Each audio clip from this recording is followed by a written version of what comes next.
Ok, nos encontramos con el señor Juan Navarro para hacer unas preguntas sobre la presidencia de Isaías Medina Angarita.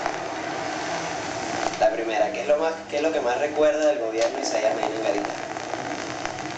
Bueno, lo que recuerdo del gobierno de Isaías Medina Angarita es que fue completamente diferente a todo lo que había tenido Venezuela después de su independencia. Porque Venezuela, los gobiernos que había tenido, el gobierno militarista dictatorial y muy pocos civiles que duraban muy poco en el poder, que eran derrocados por los militares. Entonces Medina, que era un militar, y llegó al poder por la influencia de General López Contreras, que era presidente y que lo postuló como candidato a la presidencia en 1941. Bueno, fue electo por el Congreso, que era lo que elegían a los presidentes en esa época. No había elecciones.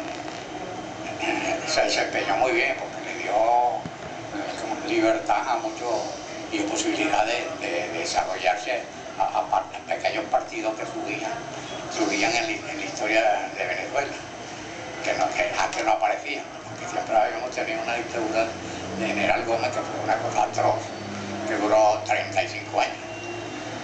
Entonces Medina tuvo un comportamiento, lo que conocemos ahora como democrático, porque permitía pues, ¿cómo se llama? Oposición, legalizó partidos democráticos, comunistas y en realidad para nosotros que no conocíamos otra cosa de la dictadura, para nosotros eso significaba una democracia. ¿Qué aspectos positivos recuerda de este gobierno?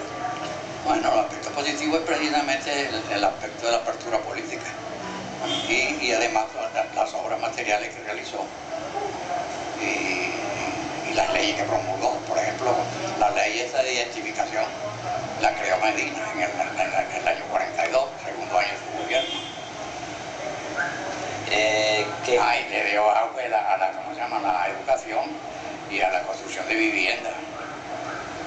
¿Y en su opinión cree que el gobierno de Isaías Medina Angarita fue el más civilista en Venezuela? ¿Sí o no y por qué? Bueno, creo que sí, porque ya como acabo de decir, que aquí lo que había era dictaduras militares y algunas veces algunos civiles aventureros, pero en realidad la democracia, pues puede decirse que era un gobierno democrático, que era diferente a todo lo demás. ¿Qué aspectos negativos recuerda de este gobierno? Negativo, bueno, creo que no apoyó una ley de elecciones generales como para elegir presidente para el sufragio universal, y eso ocasionó que los militares y el Partido de Acción Democrática se conjuraran para un golpe de Estado. ¿Cómo era elegido el presidente en ese momento? Bueno, en esa forma los presidentes lo elegía el Congreso. Tenemos una suerte de funcionarios públicos que los mismos presidentes que regían los destinos en ese momento los colocaba allí como senadores y diputados. Ok, ¿y usted apoyaba el gobierno de Isaías Medina Angarita? ¿Por qué?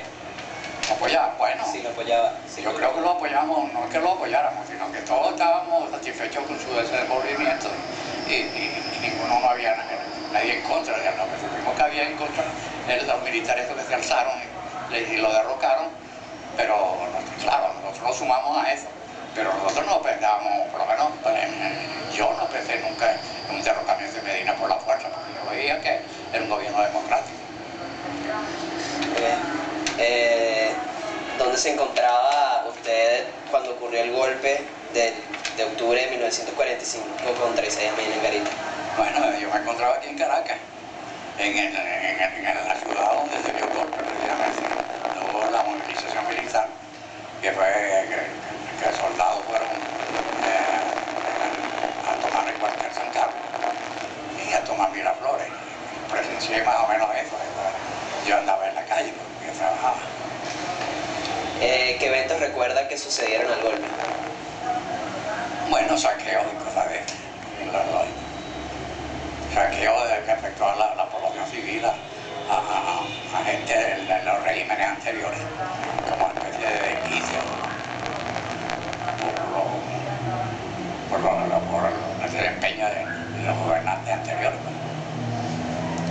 ¿Cuál fue, o sea, cuál fue la reacción que usted presenció en la población en general después del golpe? Después del golpe, no, bueno, es una sensación de contento, porque pensaron que esa revolución, en principio se pensó que iba a favorecer al pueblo y a la ciudadanía. ¿Y tiene alguna anécdota que nos pueda contar durante los años del gobierno de Minian Garita? ¿Tiene algo que ver con su gobierno?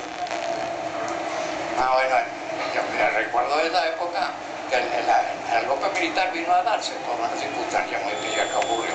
Porque Acción Democrática estaba promoviendo con el mismo general Medina la elección de un personaje que fuera favorecido tanto por el gobierno como por la oposición. Y entonces se designó al doctor Diógenes Escalante, que era un embajador de Venezuela en Washington, por años.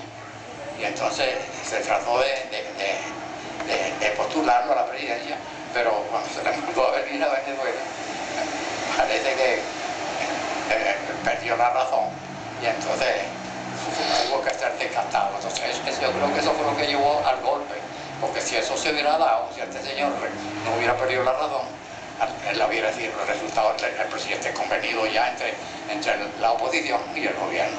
Hubiera llegado a ser el presidente de Venezuela.